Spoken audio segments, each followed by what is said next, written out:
Feeling all hot and bothered, Cupcake? Closing my eyes and inhaling deeply, I willed patience to materialize inside my body. Setting down the tourist brochure I'd been fanning myself with, I gave my coworker a wry look as he passed by me with a steaming latte for a customer. The heat was on, and it was warm behind the counter. Just bothered, I assured him flatly.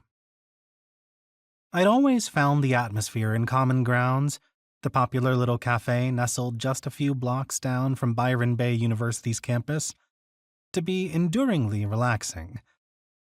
I'd logged a lot of hours as their employee, having spent a large chunk of my freshman year there. Now I was a sophomore, still making fancy coffee drinks and ringing up orders of pastries and cake pops. There was something just kind of inherently soothing about the lo-fi music always wafting through the speakers, and the toasty aroma, even when we were slammed and the line up to the counter was close to being out the door. The owners of the cafe, a married couple who'd immigrated from Greece a couple decades earlier, wanted to keep the place cozy and welcoming. The dining area, separate from the entrance area with the checkout counter, was filled with armchairs and low tables surrounded by puffy cushions. It was basically always full of people from the university, studying or playing tabletop games. It was a great place to bring a date to, if you just wanted to talk and not spend much money. It was the kind of place I couldn't hate, even when I would get a moron customer trying to order a hot caramel frappe when they really wanted a caramel macchiato, or they'd try to order off some imaginary secret menu they found online that had nothing to do with our store.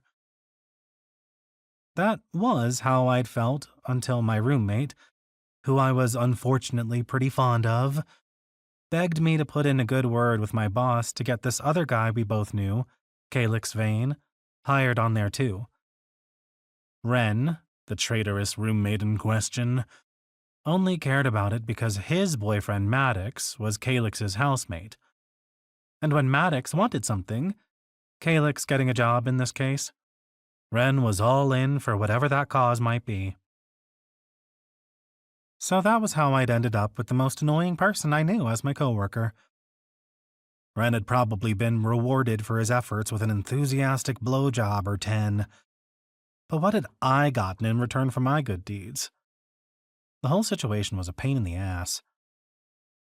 He had never worked a day in his life before this, so I'd half expected him to somehow screw it up and get fired in his first week. But because I'd been the one to recommend him, I couldn't blow off his training or I'd look like an idiot.